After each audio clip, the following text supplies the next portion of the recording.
all, Kate here from the Remote Minecart. Welcome back to another review, and once again, I am reviewing Amazon's Fallout series, Episode 2, The Target.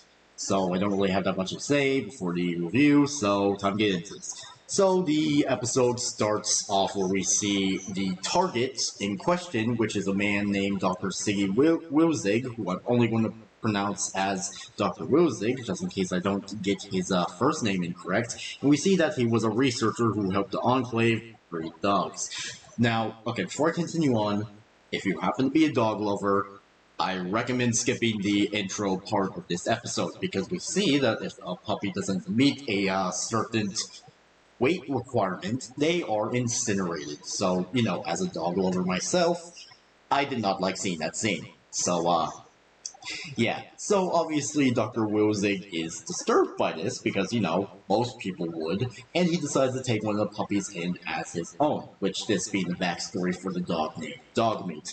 Why is the dog named Dogmeat? Well, don't ask me. Ask the people who made the Fallout series. But it's cute. It's a cute moment where we see him raise Dogmeat. It's really cute. But then we get a scene where Dr. Wilzig injects himself with some sort of electricity thing, which is the reason why the Brotherhood of Steel and the Enclave want him, specifically his head. Which, you know, spoiler for what's going to happen to him, which, you should obviously know that before going into these episode reviews, you should know that spoilers.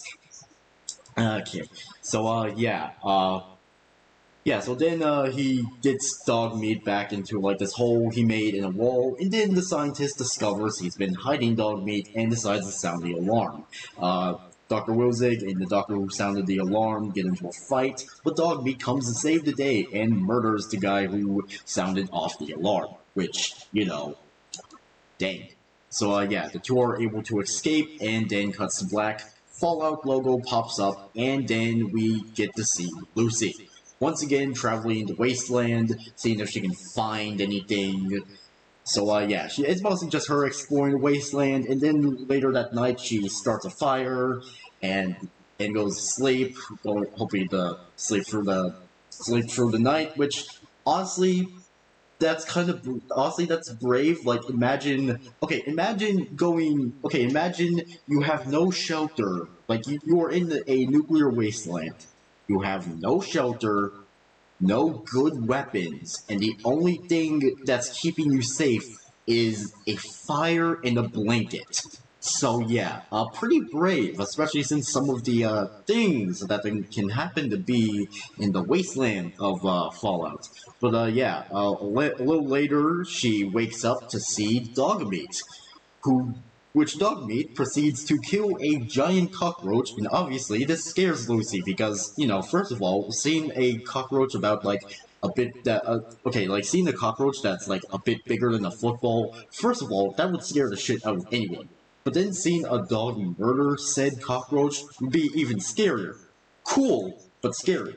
But then she sees Dr. Wilzig sitting in a plastic chair that was there, and like he explains that, oh, you are not safe here, you should probably go back to your vault.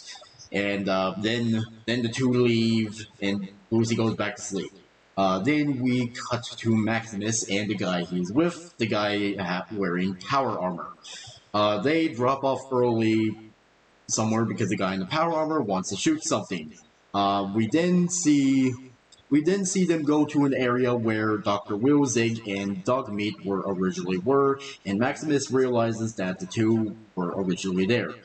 Then they hear a sound from the cave, and the two go to investigate. The guy in the power armor sends Maximus somewhat deeper in the cave to see if maybe Wilzig is down there, but he can't find him. But when Maximus turns around, he notices that a radioactive bear is right behind the guy in the power armor. Now, before I continue on, when I originally heard the voices for the power armor, I don't know, I just really wasn't a big fan of them, but I'm slowly warming up to them, especially since it's funny hearing them cuss. And we also see that the guy in the power armor is kind of a pussy. So yeah, there's that. So the guy in the power armor and the bear fight. The guy in the power armor, you'd think he would be winning the fight, but no, he is getting his ass handed to him. And thankfully, Maximus is able to kill the bear with a headshot. And yeah, the guy in the power armor asks Maximus to take off the helmet. He does, and we see that the guy in the power armor is just like a regular dude. I was thinking, oh, he's going to be some sort of tough guy or something, but no, he's just a regular dude who looks like he's in his like late 40s, mid 50s or something. So yeah, he's complaining that he needs a med or a stem pack, and Maximus is trying his best, but the guy in the power armor just keeps shit talking him. So Maximus decides, you know what, screw it, I'm just gonna let this man die, and he proceeds to do just that. So then we cut back to Lucy, who is still trying to find where her father would be, until she comes across a man who... until she comes across a man who thankfully isn't armed or dangerous. She offers him water, and he proceeds to drink all of the water she has, so, you know, it's not like she's going to need that anyways. She asks for directions, and the man says that Lucy could go to Philadelphia, but he also warns that it's quite dangerous. Lucy doesn't care about the danger because, again, she's just that persistent, which, pretty neat. And she goes to Philadelphia. Then we cut back to Maximus, where we see that, the guy who was in the power armor is dead. We don't see his body, but we do know that, he's dead, and Maximus put on the suit that he was wearing, which, I don't think putting on the clothes of a dead person is really, sanitary or something. I'm saying personally, and he's just looking at the back of the power armor, and he gets inside, and after that we get to see him somewhat playing around with the suit, because honestly, okay, look, if you were given a powerful armor, you too would probably mess around with it, because we get to see just that, because obviously, if I was in this situation, I'd be doing the same thing, so we get to see that, yes, the power armor is in fact powerful. So, then we cut back to Lucy again, where she finds Philadelphia, and it is a giant makeshift city. Okay, not giant, but it's not giant, more of a between small and medium makeshift city. But little does she know that the ghoul cowboy from the last episode is actually in the city, but no one knows that he's there.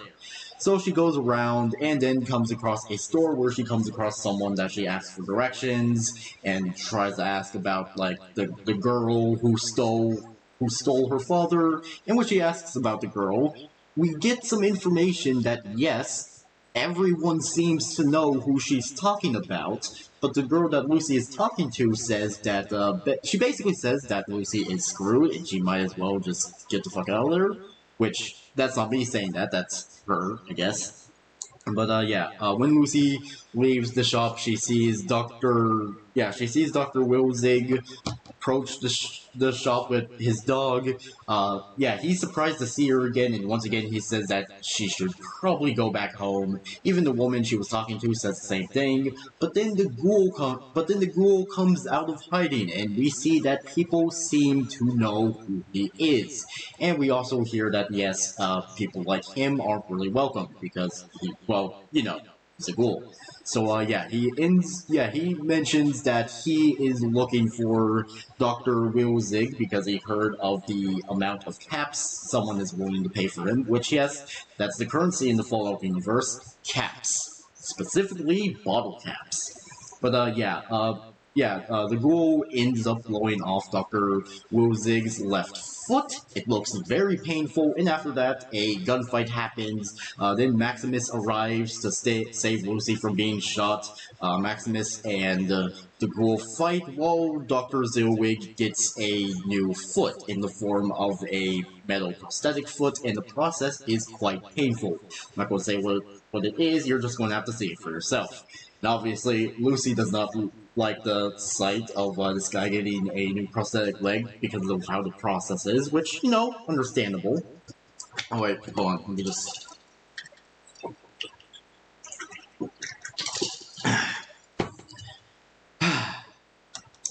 anyways, yeah, so then the Ghoul is able to get an upper hand on Maximus and makes his suit somewhat haywire, and Maximus goes flying all over the place. It's really funny, and eventually he crashes somewhere. I don't know where, but it's somewhere. But yeah, thankfully Lucy and Dr. Wilzig are able to escape. But you're probably curious, why have I not mentioned Dogmeat? Well, sadly, the Ghoul stabbed Dogmeat when Dogmeat went to attack the Ghoul. Now, thankfully, we don't get to see the dog being stabbed, thankfully, but you know, we do get to hear the whimper sounds, which again, not a huge fan of.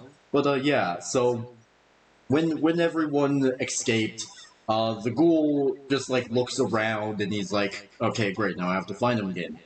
But then he realizes that Dogmeat is still there, and he realizes that he could use Dogmeat to try and possibly get to Dr. Wilzig or something like that. So thankfully, it's shown that hey, he thankfully does have a heart, and he gives Dogmeat a stim pack, which you know it's nice to see that. It's nice to see that, but also I was kind of surprised that Dogmeat didn't snarl back at the Ghoul, considering you know he stabbed Dogmeat. But yeah, he takes her to hopefully possibly find Dr. Wilzig. And yeah, speaking of Dr. Wilzig, we see Lucy and Dr. Wilzig arrive at this little abandoned thing. I don't know, it's some sort of machine thing, and Dr. Wilzig collapses near it, and we discover that he has taken a cyanide pill, which we actually discovered that the cyanide pill is apparently Vault-Tech's most tame invention. Which, just keeping that in mind, I'm kind of scared of what their most threatening invention is. Because again, I don't... Look, I'm not a Fallout lore expert, so if anyone wants to possibly inform me of what Vault-Tech's most dangerous creation is, feel free to tell me that in the comment section below in a nice way. But yeah, then Dr. Wilzig reveals that the thing he injected to himself was injected into his head, which is the main reason why the Brotherhood of Steel are after him.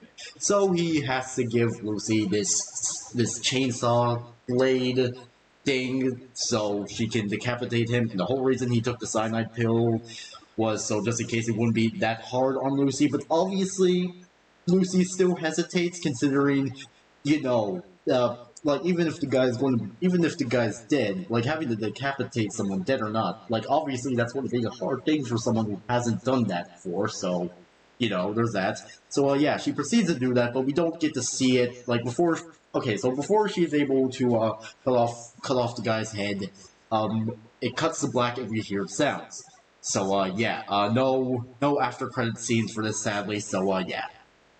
This was a pretty good episode. Once again, I am really digging all of the set designs. I especially like how the power armor looks. Like I really do like the design of this show because obviously, you know, it's high quality because it's made by Amazon.